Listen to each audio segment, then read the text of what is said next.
सगळे सोयरे शब्दाला जर विरोध होता तर तवा कशाला हा म्हणले मग आमचेच समाज जो आहे तो सोशल मीडिया मेसेज करतोय ते आता पुन्हा एकदा नेत्यांना गावबंदी काय सांगा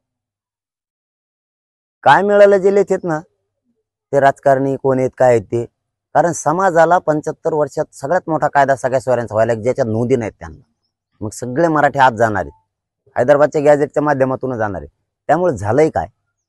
की समोरच्यांना असं वाटतं आता ही कायमचा विषय संपला मग आपल्याला काय राहील निवडणूक लढवायला म्हणजे काय विरोधींना सत्ताधाऱ्यातले येडपट काही ते म्हणते तर श्रेय कुणी घ्यायचा तुमच्या श्रेयासाठी मी पट्ट्या आम्ही समाज असेच तुम्हाला दोघाचा कार्यक्रम लावतो आम्ही पण आमचं त्या आदिदेशाची अंमलबजावणीच घेणार आहे आम्ही दोघाचा कार्यक्रम लावतो तुमचा कोणी किती टोळ्या वेगळ्या केल्या काय देणं घेणं नाही आम्हाला आमच्या गोरगरिबांना जे पाहिजे ते आम्ही घेणार आहेत कोणी वेगळे आंदोलन करा नाही तर काय करा समाजाचा त्याच्याशी काही संबंध नाही कारण समाजाचा इथं कारण अगोदर हे मान्य होतं 3.5 महिने तुम्हाला सगळ्याला सगळे सोयरे शब्द आता दिला घेऊ अचानक 3.5 महिन्यापूर्वी दिलेला हे जे तुम्ही नाव घेताय ना महाराष्ट्र भरातली यांना सगळ्याला विचारून घेतलेला आहे त्याचा आधी सूचना निघाली ना भाऊ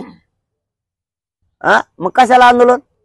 तेव्हा झोपले होते आता श्रेयासाठी लफडे चालू आहे काय नाही मायबाप मराठ्यांना सांगतो महाराष्ट्रात काय आंदोलन उभं राहणार आहे सोशल मीडिया चालणार फक्त श्रेयासाठी चाललंय सगळे सोयरे शब्दाला जर विरोध होता तर तेव्हा कशाला हा म्हणले मग आमचेच हा म्हणलात कशाला तुम्ही तेव्हा चांगलं होतं आता तुम्हाला फक्त तुम्ही टीव्हीवर दिसायसाठी आणि तुम्हाला श्रेय घ्यायसाठी चाललंय तुम्ही 75 वर्षात कमी नाही दिला आता लागला नाटक करायला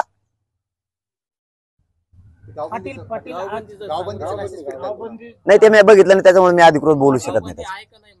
ते आता समाज 10 तारखेला समाज ठरवून काय 10 तारखेला बैठक आहे पाटील आधी सूचनेच्या नंतर आज पहिल्यांदा मंत्रिमंडळाची बैठक